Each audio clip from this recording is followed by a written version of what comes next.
Sir, ಈಗ ನಮ್ಮ ಕಣ್ಣು ಮುಂದೆ ದೆಹಲಿ ಒಂದು ಸಾಕ್ಷಿ ಸರ್, ಒಂದು ನಿದರ್ಶನ ಇದೆ. ಯಾಕೆಂದರೆ ನೋಡ್ತಾ ಇದ್ದೀವಿ ಏರ್ ಪೊಲ್ಯೂಷನ್ ಹೆಂಗಾಗಿದೆ ಅಂಥೇಳಿ. ಹಾಗಾಗಿನೇ ಬೆಂಗಳೂರು ಸೆಕೆಂಡು ಪೊಲ್ಯೂಷನ್ ನಗರ ಅಂತ ಖ್ಯಾತಿಯನ್ನು ಪಡ್ಕೊಂಡಿದೆ. ಹಾಗಾಗಿನೇ ಈಗ ನಾವು ನೋಡ್ತಾ ಹೋದರೆ ಎಲ್ಲೋ ಒಂದು ಕಡೆ ಬೆಂಗಳೂರನ್ನ ನಾವು ಕನ್ಸಿಡರ್ ಮಾಡಿ ನೋಡೋದಾದರೆ ಬೇರೆ ಬೇರೆ ಜಿಲ್ಲೆಗಳಿಗಿಂತ ಇಲ್ಲೇ ಜಾಸ್ತಿ ವಾಯು ಮಾಲಿನ್ಯ ಆಗ್ತಿದೆಯಾ? ಅದರ ಜೊತೆಗೆ ಅದರಿಂದ ಬಳಲ್ತಾ ಇರುವಂಥ ಸಂಖ್ಯೆ ಕೂಡ ವರ್ಷದಿಂದ ವರ್ಷಕ್ಕೆ ಹೆಚ್ಚಾಗ್ತಿದೆ ಅಂತ ನಿಮ್ಗೆ ಅನಿಸ್ತಾ ಇದೆಯಾ? ಹೌದು, ಆಗ್ತಾನೆ ಇದೆ. ನಾವ್ ಹೇಳ್ಬೇಕಂದ್ರೆ ಈಗ ಮಕ್ಕಳಿಗೆ ಅರಿವು ಬಂದಿದೆ. ಮಕ್ಕಳು ಬಂದು ಹೇಳ್ಕೊಡ್ತಿದ್ದಾರೆ, ಬೇಡ ಪಟಾಕಿ ಬೇಡ ಅಂತಿದ್ದಾರೆ. ಬಟ್ ಆದ್ರೂ ನಾವು ಎಷ್ಟು ಮಟ್ಟಕ್ಕೆ ಆಗಿದೆ ಅಂದ್ರೆ ಇವ್ರು ಹೇಳೋದು ಗವರ್ಮೆಂಟ್ ಅವೇರ್ನೆಸ್ ಪ್ರಕಾರ, ಸ್ಟಾಟಿಸ್ಟಿಕ್ಸ್ ಪ್ರಕಾರ ಕಡಿಮೆ ಆಗಿದೆ, ಒಂದಷ್ಟು ಕಡಿಮೆ ಆಗಿದೆ ಅಂತಾರೆ. ಅದನ್ನ ನೀವು ಕರೆಕ್ಟ್ ಆಗಿ ಫಿಗರ್ ಕೊಡಕ್ ಆಗಲ್ಲ, ಇಷ್ಟೇ ಪಟಾಕಿ ಹೊಡೆದಿದ್ದಾರೆ ಇಷ್ಟೇ ಇದೆ ಅಂದ್ಬಿಟ್ಟು. ಬಟ್ ಬಿಸ್ನೆಸ್ ವಾಲ್ಯೂಮ್ ನೋಡಕ್ ಹೋದ್ರೆ ಎಷ್ಟು ಪಟಾಕಿ ತಗೋತಿದ್ರು, ಎಷ್ಟು ಪಟಾಕಿ ತಗೋತಿದ್ದಾರೆ ಈಗ ಕರೆಕ್ಟ್ ನೋಡಕ್ ಹೋದ್ರೆ ಡೆಫಿನೆಟ್ ಆಗಿ ಒಂದು ಇದು ಸಿಗತ್ತೆ. ಎಷ್ಟು ಪಟಾಕಿ ಮಾರಾಟ ಆಗಿದೆ, ಎಷ್ಟು ಜನ ಹೊಡೆದಿದ್ದಾರೆ ಅಂತ ಗೊತ್ತಾಗ್ಬಿಡುತ್ತೆ ಇಮಿಡಿಯೇಟ್ ಆಗಿ. ಸೊ ಎಲ್ಲ ಒಂದ್ ಕಡೆ ನಾವು ನೋಡ್ಬೇಕಂದ್ರೆ we as a society has failed ಅಂತ ಹೇಳ್ಬೇಕು. ಎಲ್ಲಾ ತರನು ನೋಡಕ್ ಹೋದ್ರೆ ನಮ್ದೇ ಒಂದು ಕಾಮನ್ ಸೆನ್ಸ್ ಕಳ್ಕೊಂಡ್ಬಿಟ್ಟಿದೀವಿ ನಾವು. ಇದರಿಂದ ನಮ್ಗೆ ಅಪಾಯ ಇದೆ, ನಾವ್ ಇದು ಮುಟ್ಟಬಾರ್ದು ಅಂದ್ಬಿಟ್ಟು ಗೊತ್ತಿದ್ರು ನಾವ್ ಅದ್ನ ಹೋಗ್ತೀವಿ. ಸೊ ಆ ತರ ಸಿನಾರು ಬಂದ್ಬಿಡುತ್ತೆ ಈಗ. ಹೌದು ಹೌದು. ಸೊ ಎಲ್ಲೋ ಒಂದ್ ಕಡೆ ಹೇಳ್ಬೇಕಂದ್ರೆ ಪಾಪ ನಿಮ್ದು ಒಳ್ಳೆ ಪ್ರೋಗ್ರಾಮ್ ಮಾಡ್ತಿದ್ದೀರಾ, ಇದೇ ತರ ಎಲ್ಲಾ ಮಾಧ್ಯಮ ಮಾಡಿ ಒಂದ್ ವಾರ ಫುಲ್ ಹಾಕ್ಬೇಕು, ಜನಕ್ಕೆ ಅರ್ಥ ಆಗ್ಬೇಕಂದ್ರೆ ಅಷ್ಟು ಮಟ್ಟಕ್ಕೆ ಈಗ ಇದಾಗ್ಬಿಟ್ಟಿದೆ ಈಗ ನಮ್ಮ ಇದ್ರೊಳಗೆ. Correct sir. ಇನ್ನೊಂದು, ಈಗ ನನ್ನ ಪ್ರಕಾರ ಬರೀ ದೀಪಾವಳಿ ಈ ಥರದ ಹಬ್ಬಗಳ ಸಂದರ್ಭದಲ್ಲಿ ಮಾತ್ರ ಇದ್ರ ಬಗ್ಗೆ ಮಾತಾಡುವಂಥ ಕೆಲಸ ಆಗಬಾರ್ದು, ಅಥವಾ ನಿರ್ಬಂಧ ಹಾಕುವಂಥ ಪ್ರಯತ್ನಗಳಾಗಬಾರ್ದು. ರಾಜಕೀಯ ಕಾರ್ಯಕ್ರಮಗಳಿರಲಿ ಅಥವಾ ಮದುವೆ ಕಾರ್ಯಕ್ರಮ, ಯಾವುದೇ ಒಂದು ಕಾರ್ಯಕ್ರಮಗಳಿದ್ರು ಕೂಡ ಎಲ್ಲದಕ್ಕೂ ಬ್ಯಾನ್ ಮಾಡಿ ಅಥವಾ ಹಸಿರು ಪಟಾಕಿನೇ ಬಳಸಿ ಅಂತ ಒಂದು ಆದೇಶ. ಯಾಕಂತ ಹೇಳಿದ್ರೆ ನಾವು ನೋಡ್ತಾ ಇದ್ದೀವಿ ಎಷ್ಟು ನಿಯಮಗಳನ್ನು ಗಾಳಿಗೆ ತೋರ್ತಾ ಇದ್ದಾರೆ. ಬಟ್ ಈ ಹಬ್ಬದ ಸಂದರ್ಭಗಳಲ್ಲಿ ಇದು ಉಪಯೋಗ ಆಗಬಾರ್ದು ಅಥವಾ ಪ್ರಯೋಗ ಆಗಬಾರ್ದು ಅಂತ.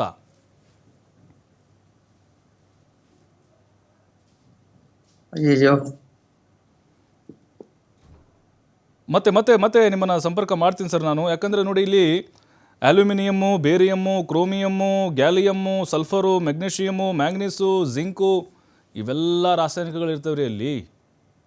ಹಸಿರು ಪಟಾಕಿ ಹಚ್ಚಿದರೆ, ಹಸಿರು ಪಟಾಕಿನ ನಾವು ಹೊಡೆದ್ರೆ ಏನು ಪರಿಣಾಮ ಆಗಲ್ಲ ಅಂತಲ್ಲ.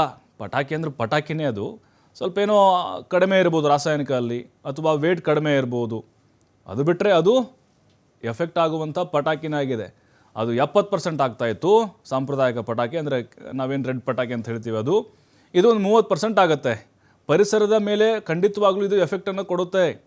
ನೋಡಿ, ಡಾಕ್ಟ್ರು ಹೇಳ್ತಾ ಇದ್ರಲ್ವಾ, ಕಿಡ್ನಿ ಸಮಸ್ಯೆ ಆಗುತ್ತೆ, ಚರ್ಮ ರೋಗ ಬರುತ್ತೆ, ಪಾರ್ಶ್ವವಾಯು ಬರುತ್ತೆ, ಮೂರ್ಛೆ ಬರುತ್ತೆ, ಗರ್ಭಿಣಿ ಸ್ತ್ರೀಯರಿಗೆ ಇದು ಅನಾನುಕೂಲ ಆಗುತ್ತೆ. ಹಾಗಾಗಿನೇ ನಾವು ಭಾಳ ಈಸಿಯಾಗಿ ತೆಗೆದುಕೊಳ್ಬಾರ್ದಿದ್ನ. ಸಿಗರೇಟು ಆ ಒಂದು ಹೊಗೆಗಿಂತ, ಜೊತೆಗೆ ವಾಹನದ ಹೊಗೆಗಿಂತ ಅತಿ ಪರಿಣಾಮವನ್ನು ಬೀರುವಂಥ ಒಂದು ರಾಸಾಯನಿಕಗಳನ್ನು ಇದರಲ್ಲಿ ಬಳಸಲಾಗಿರುತ್ತೆ. ಅದರಲ್ಲೂ ಈ ಅಲ್ಯೂಮಿನಿಯಂ ಏನಿದೆ, ಸತು ಏನಿದೆ, ಒಂದೊಂದು ರಾಸಾಯನಿಕಗಳದ್ದು ಕೂಡ ಒಂದೊಂದು ಕಥೆಗಳಿದ್ದಾವೆ. ಸಿಕ್ಕಾಪಟ್ಟೆ ದೇಹದ ಮೇಲೆ ಎಫೆಕ್ಟಿವ್ ಆಗುತ್ತೆ, ಸಾಯುವಂತಹ ಚಾನ್ಸಸ್ಗಳು ಕೂಡ ಇರುತ್ತೆ. ಒಂದೇ ಸಾರಿಗೆ ಸಾಯಲ್ಲ, ಹಂತವಾಗಿ ಸಾಯಿಸುತ್ತೆ ಅಷ್ಟೇ. ನಾವೇನೂ ಆಗಲ್ಲ ಅಂತ ಅಂದ್ಕೊಂಡಿರ್ತೀವಿ. ವರ್ಷಕ್ಕೆ ಲಕ್ಷ ಜನ ಭಾರತದಲ್ಲಿ ಸಾಯ್ತಾ ಇದ್ದಾರೆ, ಸಾವಿರಾರು ಜನ ಕರ್ನಾಟಕದಲ್ಲಿ ಸಾಯ್ತಾ ಇದ್ದಾರೆ ವಾಯು ಮಾಲಿನ್ಯದಿಂದಾಗಿ. ಜೋಸೆಫ್ ಸರ್, ನೀವು ಹೇಳ್ತಾ ಇದ್ರಿ, ಈಗ ನಾನು ನಿಮ್ಮ ಪ್ರಶ್ನೆ ಕೇಳಿದ್ದೆ, ಒಂದು ಕೇವಲ ದೀಪಾವಳಿ ಹಬ್ಬದ ಸಂದರ್ಭ ಅಥವಾ ಬೇರೆ ಹಬ್ಬದ ಸಂದರ್ಭ ಅಷ್ಟೇ ಪ್ರಯೋಗ ಆಗಬಾರ್ದು, ರಾಜಕೀಯ ಕಾರ್ಯಕ್ರಮಗಳು ಅಥವಾ ಮದುವೆ ಇನ್ನಿತರ ಕಾರ್ಯಕ್ರಮಗಳಲ್ಲೂ ಕೂಡ ಈ ರೀತಿಯ ಪ್ರಯೋಗಗಳು ಆಗಬೇಕು ಅಂತ ಹೇಳಿ. ಅಂದರೆ ಗ್ರೀನ್ ಪಟಾಕಿನೇ ಸಿಡಿಸಿ ಅಥವಾ ಸಿಡಿಸದೇರಿ ಈ ರೀತಿ ಪ್ರಯೋಗಗಳಾಗಬೇಕು ಅಂತ.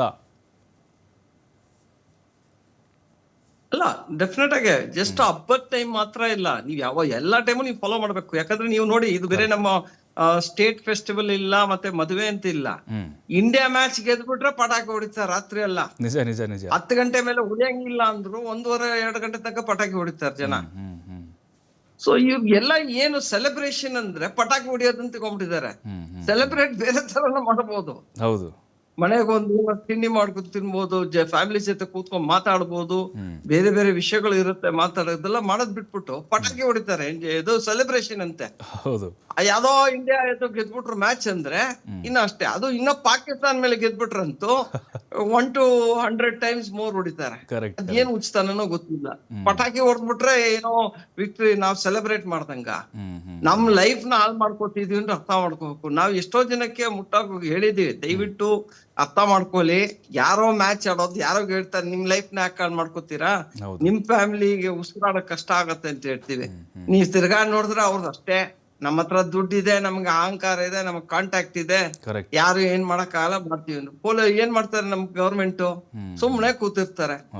ಪೊಲ್ಯೂಷನ್ ಕಂಟ್ರೋಲ್ ಬೋರ್ಡ್ ಅಂತೀವಿ.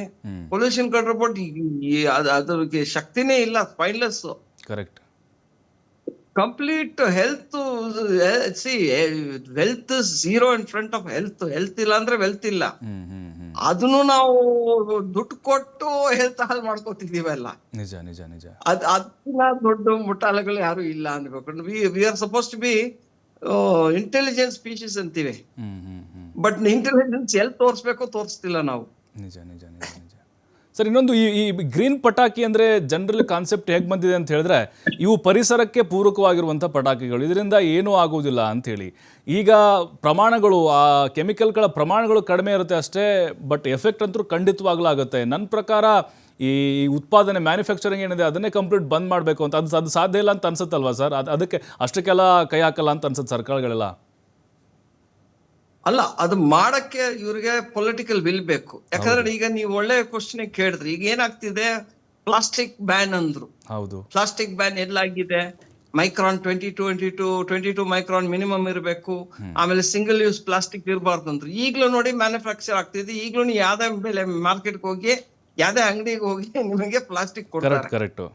ಸೊ ನಾವ್ ಏನ್ ಮಾಡಿದೀವಿ, ಒಂದು ರೂಲ್ ತಂದು ನಡ್ಸಕ್ಕಾಗಲ್ಲ. ನೀವು ಹೋಗ್ಬಿಟ್ಟು ತಮಿಳ್ನಾಡು ಫ್ಯಾಕ್ಟ್ರಿಗಳು ನೀವು ಮುಟ್ಟಕ್ಕಾಗಲ್ಲ. ಯಾರು ಈ ಬಿಸ್ನೆಸ್ ಡಿಸ್ಟ್ರಿಬ್ಯೂಟರ್ಸ್ ಇರ್ತಾರಲ್ಲ ಅಂತವ್ರನ್ನೆಲ್ಲ ಟೈಪ್ ಮಾಡಕ್ ನಿಮ್ಗೆ ಎಬಿಲಿಟಿ ಇದೆಯಾ? ಯಾಕಂದ್ರೆ ಇವ್ರಿಗೆ ಫಂಡ್ಸ್ ಬೇಕು, ಪೊಲಿಟಿಕಲ್ ಇದಕ್ಕೆ, ಅವ್ರ ಎಲೆಕ್ಷನ್ ಗೆ ಫಂಡ್ಸ್ ಬೇಕು. ಸುಮ್ನೆ ಕೂತಿರ್ತಾರೆ. ಯಾರ್ ಸೆತ್ರು ಯಾರಿಗೆ, ಅವ್ರು ಚೆನ್ನಾಗಿದ್ರೆ ಅಷ್ಟೇ. ಆಟಿಟ್ಯೂಡ್ ಹಂಗಿದೆ ಈಗ. Correct. So nobody is caring. ಅವ್ರದ್ದು ಅಷ್ಟೇ, ಆ ತರ ಬಂದ್ಬಿಟ್ಟಿದೆ. ನಾವು ಕರೆಕ್ಟ್ ಆಗಿ ರೂಲ್ಸ್ ಫಾಲೋ ಮಾಡಿದ್ರೆ, ಈಗ ತಮಿಳ್ನಾಡು ನೋಡಿ, ಒಂದು ಎಕ್ಸಾಂಪಲ್ ಕೊಡ್ತೀನಿ. ಅಲ್ಲಿ ನೋ ಪ್ಲಾಸ್ಟಿಕ್. ನೀವು ಅಕಸ್ಮಾತ್ ನಾವೀಗ ರೆಗ್ಯುಲರ್ ಆಗಿ ಹೋಗ್ತಾ ಇರ್ತೀವಿ, ಬಂದಿಪುರ್ಗೆ ಹೋಗ್ತಾ ಇರ್ತೀನಿ ನಾನು ಕಾಡು ಓಡಾಟಕ್ಕೆ. ಅಲ್ಲಿಂದ ನಾನು ಏನಾದ್ರು ಬಂದಿಪುರಿಂದ ಮುದುಮಲೆಗೆ ಹೋಗ್ಬೇಕು, ಊಟಿ ಕಡೆ ಹೋಗ್ಬೇಕಂದ್ರೆ ಕಾರ್ ನಿಲ್ಸ್ಬಿಟ್ಟು ಎಲ್ಲ ಚೆಕ್ ಮಾಡ್ತಾರೆ. ನೀವ್ ನೀರ್ ಬಾಟ್ಲು ತಗೊಳಂಗಿಲ್ಲ, ನೀವ್ ಯಾವ ಪ್ಲಾಸ್ಟಿಕ್ ಹೌದು ತಗೊಳಂಗಿಲ್ಲ, ಅಲ್ಲೇ ಕಲೆಕ್ಟ್ ಮಾಡ್ಕೊಂಡ್ಬಿಡ್ತಾರೆ ಗೇಟ್ ಹತ್ರ. ಅವ್ರು ಮಾಡ್ಬೇಕಂದ್ರೆ ನಾವ್ ಯಾಕೆ ಮಾಡಬಾರ್ದು? Correct correct correct. ಒಂದು ರೂಲ್ಸ್ ಬಂದ್ರೆ ಒಂದು ರೂಲ್ ನ ಫಾಲೋ ಮಾಡ್ಬೇಕು. ಇಲ್ಲಿ ಏನಾಗತ್ತೆ ಅಂದ್ರೆ, rules are made to be broken. ನಮ್ ಪಾಲಿಸಿ ಮೇಕರ್ಸ್ ಇರ್ತಾರಲ್ಲ, ಇವರೆಲ್ಲ ಬ್ರೇಕ್ ಮಾಡೋರೆ. ಯಾರಿಗಾರು ಒಂದ್ ಸ್ವಲ್ಪ ಧೈರ್ಯ ಇದ್ರೆ ನಿಂತ್ಬಿಟ್ಟು, ಇಲ್ಲ ಇದು ತಡೆ ಹಾಕ್ಬೇಕು, ಎಲ್ರಿಗೂ ರೋಗ ಬರ್ತಿದೆ, ಕೋವಿಡ್ ಆಗಿದ್ಮೇಲೆ ಎಷ್ಟೋ ಹಾನಿ ಆಗಿದೆ ಅಂತ ಗೊತ್ತಿದ್ಮೇಲೆ ಒಂದ್ ತೀರ್ಮಾನ ತಗೊಂಡು, ಏನೇ ಆಗ್ಲಿ ವೋಟ್ ಹೋದ್ರೆ ಚಿಂತೆ ಇಲ್ಲ, ಲೈಫ್ ಇಂಪಾರ್ಟೆಂಟ್ ರೀ, ನೀವು ವೋಟ್ ನಾಳೆ ಯಾರ್ ಬೇಕಾದ್ರೆ ಹಾಕ್ಬೋದು. ಕರೆಕ್ಟ್. ಈ ಕಾಂಗ್ರೆಸ್ ಇಲ್ಲ, ನಮ್ಮ ಬಿಜೆಪಿ ಇಲ್ಲ, JDS ಇಲ್ಲ, ಪೊಟೆಟೊ ಪಾರ್ಟಿ ಇಲ್ಲ, ಟೊಮೆಟೊ ಪಾರ್ಟಿ ಇಲ್ಲ. ಲೈಫ್ ಇಲ್ಲ ಅಂದ್ರೆ ಯಾವ ಪಾರ್ಟಿನೂ ಇಲ್ಲ. ಕರೆಕ್ಟ್. ಸೊ ಅದು ತಿಳ್ಕೋಬೇಕು, ಪೊಲಿಟಿಕಲ್ ವಿಲ್ ಬೇಕು. ಅದೇ ತರ ಜನನು ಅರ್ಥ ಮಾಡ್ಕೋಬೇಕು. ಯಾವಾಗ ನಾವ್ ಏನ್ ಮಾಡ್ಬೇಕು ಅರ್ಥ ಮಾಡ್ಬೇಕು. ನಾವ್ ಆಗ್ಲೇ ನಿಮ್ಗೆ ಉದಾಹರಣೆ ಕೊಟ್ಟೆ, ಅಲ್ಲಿ ಬಿಸಿ ಇದೆ ಮುಟ್ಬೇಡ ಅಂದ್ರು ಮುಟ್ತೀವಲ್ಲ ನಾವು, ಎಂತ ಮುಟ್ಟಾಳ್ರು. ಅದೇ ತರ ನೀವ್ ಪ್ರಾಣಿಗಳಿಗೆ ಹೇಳಿ, ಅಲ್ಲಿ ಏನೋ ಅಪಾಯ ಇದೆ ಅಂದ್ರೆ ಪ್ರಾಣಿಗಳು ಓಡುತ್ತೆ. ಒಂದ್ ಗ್ರೇಟ್ ಎಕ್ಸಾಂಪಲ್ ಅಂದ್ರೆ, ಏನಾದ್ರು ಒಂದು ಸುನಾಮಿ ಆಗತ್ತೆ, ಅರ್ಥಕ್ವಿಕ್ ಆದ ಅಂದ್ರೆ 6 ಸೆನ್ಸ್ ಪ್ರಾಣಿಗಳು ಅಲ್ಲಿಂದ ಮೂವ್ ಆಗ್ಬಿಡತ್ತೆ. ನಾವುಗಳು ಅಲ್ಲಿ ನಿಂತ್ಕೊಂಡ್ಬಿಟ್ಟು ಏನ್ ಆಗ್ಬೋದು ನೋಡೋಣ, ವಿಡಿಯೋ ಮಾಡ್ಬೇಕು, ಸೆಲ್ಫಿ ತಗೋಬೇಕು ನಿಂತ್ಕೋತೀವಿ. ಕರೆಕ್ಟ್. ಸೊ ಆ ತರ ನಮ್ಮ ಸಿಚುವೇಶನ್ ಈಗ. ಸರ್, ಇನ್ನೊಂದು, ಈಗ ಹಸಿರು ಪಟಾಕಿ ಏನಿದೆ ಅದಕ್ಕೆ ಪರ್ಯಾಯವಾಗಿ ಏನಾದರೂ ಆವಿಷ್ಕಾರ ಮಾಡುವಂತಹ ಪ್ರಯತ್ನಗಳಾಗಬೇಕಂತ. ಯಾಕಂದರೆ ಹಸಿರು ಪಟಾಕಿಯಿಂದನೂ ಖಂಡಿತ ಎಫೆಕ್ಟ್ ಆಗೇ ಆಗುತ್ತೆ. ಹಾಗಾಗಿ ಜನರಿಗೆ ಈಗ ಶಬ್ದ ಅಂದರೆ ಒಂಥರ ಮನರಂಜನೆ, ಅಥವಾ ಪಟಾಕಿ ನಮಗೆ ಶಬ್ದ ಬೇಕೇ ಬೇಕು, ಆ ರೀತಿ ಹಠ ಜನರು ಸಹಜವಾಗಿ ಮಾಡೇ ಮಾಡ್ತಾರೆ. ಅಥವಾ ಮಕ್ಕಳು ಹಠ ಮಾಡ್ತೇವೆ ಅಂತೇಳಿ ಕಾರಣಗಳನ್ನು ಕೂಡ ಉಡಾಫೆಯಾಗಿ ಉತ್ತರ ಕೊಡ್ತಾ ಇರ್ತಾರೆ. ಹಾಗಾಗಿ ಪರ್ಯಾಯವಾಗಿ ಕಂಡುಹಿಡಿಯೋದು ಸೂಕ್ತ ಅಂತಲೇ ಹೇಗೆ ಅನ್ನೋದು? ಅಲ್ಲ ಇವ್ರಿಗೆ ಸೌಂಡ್ ಬೇಕಂದ್ರೆ ಮ್ಯೂಸಿಕ್ ಸಿಸ್ಟಮ್ ಇದೆಯಲ್ಲ, ಅದನ್ನ ಪಟಾಕಿ ನಾಯ್ಸ್ ಹಾಕೋಬಹುದಲ್ಲ. ಕರೆಕ್ಟ್. ಅವ್ರಿಗೆ ಸೌಂಡ್ ಬೇಕಂದ್ರೆ ಹೌದು. ಅದು ಮಾಡಬಹುದಲ್ಲ. ಇವ್ರಿಗೆ ಆತರ ಮಜಾ ಸಿಗ್ಬೇಕು, ಕಿಕ್ ಬೇಕಂದ್ರೆ, ಹ್ಮ್ ಅವ್ರಿಗೆ ನಶೆ ಬೇಕಂದ್ರೆ ಸೌಂಡ್ ಹಾಕೊಂಡ್ ಬಡಿಸ್ಕೊಳ್ಳಿ. ಬಡ ಎಲ್ಲ ತರ ಹೊಡಿಯುತ್ತೆ. ಹ್ಮ್ ಎಲ್ಲ ಆತರ ಯಾಕೆ ನಾವು ಪರಿಸರ ನಾಳ್ ಮಾಡ್ಬೇಕು? ಹ್ಮ್ ಹ್ಮ್ ಇದು ನಾವು ಕೇಳ್ಕೊಳ್ಳೋದು ನಿಮ್ ಮಾಧ್ಯಮದಿಂದ ನಾವು ಕೇಳ್ಕೊತೀವಿ. ಬಹಳ ಥ್ಯಾಂಕ್ ಯು ಹೇಳ್ಬೇಕು, ನೀವು ಈ ಪ್ರೋಗ್ರಾಮ್ ಮಾಡ್ತಿರೋದು. ಎಸ್ ನನ್ ಬಗ್ಗೆ ಒಂದಷ್ಟು ಜನ ಭಯಕ್ಕೂ ಶುರು ಮಾಡ್ತಾರೆ, ಪರವಾಗಿಲ್ಲ. ಆದ್ರೂ ನಾವು ಮಾತಾಡೋದಕ್ಕೇನಂದ್ರೆ, ಈ ಗ್ರೀನ್ ಪಟಾಕಿನೂ ಬೇಡ, ಈ ರೆಡ್ ಪಟಾಕಿನೂ ಬೇಡ, ಯಾವ ಪಟಾಕಿನೂ ಬೇಡ. ಹೌದು. ಯಾಕಂದ್ರೆ ಪರಿಸರ ಮುಂಚೆ ತರ ಇಲ್ಲ. ಹ್ಮ್ ಹ್ಮ್ ಹ್ಮ್ ಈಗ ಕ್ಲೈಮೇಟ್ ಎಮರ್ಜೆನ್ಸಿ ಅರ್ಥ ಮಾಡ್ಕೋಬೇಕು. ಹೌದು. ಯಾವತ್ ಏನಾಗ್ತಿದೆ ಅಂದ್ಬಿಟ್ಟು ನಿಮ್ಗೆ ಯಾರಿಗೂ ಗೊತ್ತಾಗ್ತಿಲ್ಲ. ಹ್ಮ್ ಆ ಟಿಪ್ಪಿಂಗ್ ಪಾಯಿಂಟ್ ಬಂದ್ಬಿಟ್ಟಿದೆ. ಈಗಾದ್ರೂ ನಾವ್ ಎದ್ ನಿಂತು ಇಲ್ಲಪ್ಪ ಹಿಂಗ ಆಗ್ತಾ ಇದೆ, ನಮ್ ಫ್ಯೂಚರ್ ಜನರೇಷನ್ಸ್ ನೋಡ್ಕೋಬೇಕು ಅನ್ನೋ ಒಂದು ನಮಗೆ ಆ ಇದ್ರೆ, ಇಂಟ್ರೆಸ್ಟ್ ಇದ್ರೆ, ನಾವ್ ಇವತ್ತೇ ಈ ಪಟಾಕಿ ಬೇಡ, ದೀಪ ನಮ್ಮ ಕತ್ಲೆಗೆ ಬೆಳಕು ಇಡೋದು, ದೀಪನ ಇಟ್ರೆ ಸಾಕು. ಎಷ್ಟೋ ಇದು ಸಿಕ್ಕತ್ತೆ ಎಲ್ರಿಗೂ, ಖುಷಿ. ಇದು ಎಂತ ಇದಿರುತ್ತೆ ಅಂದ್ರೆ, you are offering good health to people. Hmm hmm thank you. Great Diwali greetings ಮಾಡ್ತೀವಲ್ಲ, happy Diwali, great Diwali, prosperous Diwali ಅಂದ್ಬಿಟ್ಟು. ನೀವು ದಯವಿಟ್ಟು ದೀಪ ಹತ್ತಿದ್ರೆ ಎಲ್ಲರಿಗೂ ಹೆಲ್ತಿ ದಿವಾಲಿ ಬರುತ್ತೆ. ಹೆಲ್ತ್ ಇದ್ರೆ ನಿಮ್ಗೆ ಯಾವ ಪ್ರಾಸ್ಪರಿಟಿ ಎಲ್ಲ ಬರುತ್ತೆ. ನಿಜ. ಹೆಲ್ತ್ ಇಲ್ಲ ಅಂದ್ರೆ no chance of you surviving. So ನಾವ್ ಕೇಳ್ಕೊತಿರೋ ಜನಕ್ಕೆ, ನೀವ್ ಬೇಜಾರ್ ಮಾಡ್ಕೋಬಹುದು ನಾವ್ ಈ ತರ ಹೇಳ್ತಾ ಇದೀವಿ ಅಂದ್ಬಿಟ್ಟು. ಬಟ್ ನಾವ್ ನಿಮ್ಗೆ ಬೇಡ್ಕೋತೀವಿ, ದಯವಿಟ್ಟು ಇದನ್ನ ಯೋಚಿಸಿ, ಫ್ಯೂಚರ್ ಏನಾದ್ರು ಬಿಟ್ಟು ಹೋಗೋಣ. ಖಂಡಿತ ಖಂಡಿತ.